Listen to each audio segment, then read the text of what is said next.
میں آپ کو جو خفیہ کلمات ہیں نا، آج میں وہ کچھ بیان کر دوں. کچھ خفیہ کلمات ایسے ہوتے ہیں جو قرآن میں موجود ہیں، ہمیں ان کا پتہ نہیں ہوتا. لیکن پہلے یہ وعدہ کریں، اس دعا کو میں بھی سیکھوں گا، آپ بھی سیکھیں گے. مسنون دعا، ہر مسنون دعا کی کتاب میں عام، ہر جگہ لکھی ہوئی عام اور تام ہوتی ہے. عام اور تام ہوتی ہے، بالکل آسان، بالکل آسان. اس دعا کو یاد کریں، اس دعا کو حفظ یاد کریں، اور اس دعا کو پڑھیں، اور اس دعا کو اپنی زندگی کا معمول بنائیں، اپنی نسلوں کو سکھائیں. حتیٰ کہ یہاں تک جس کھانے کے بارے میں شک ہو اس میں زہر ہے، یا جس کھانے کے بارے میں شک ہو یہ بیماری بن جائے گا، تکلیف بن جائے گی، اور اس سے مجھے بیماری اور تکلیف ہوگی، یا اس سے اندر کوئی اس کے نقصان ہوگا، یا اس کے اندر کوئی بیکٹیریا یا وائرس، یا اس کے اندر کوئی انفیکشن، یا کوئی اس کے ذریعے سے مجھے تکلیف، اس کھانے کی نیت کر میں یہ دعا لازم 3 دفعہ پڑھیں.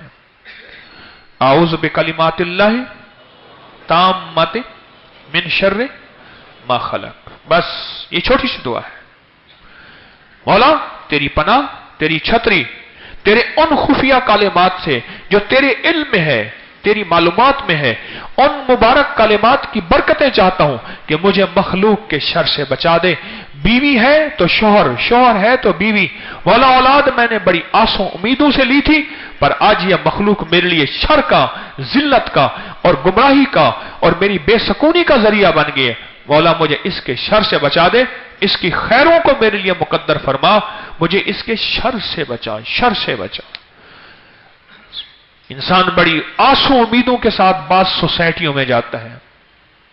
کتنے لوگ مجھے آ کے کہتے ہیں کرایہ دار آئے اور کرایہ دار ہماری بیٹی لے گئے.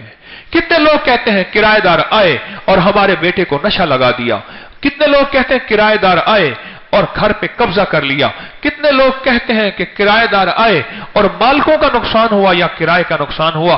مولا میں تجھ سے صبح بھی خیر مانگتا ہوں، مولا میں تجھ سے شام کو بھی خیر مانگتا ہوں. مولا جو دیا اس میں بھی خیر ہے، مولا جو نہیں دیا اس میں بھی خیر ہے. مولا میری ساری تمناؤں میں وہ دے دے جس میں تیرے لیے خیر ہو. وعبقری حسان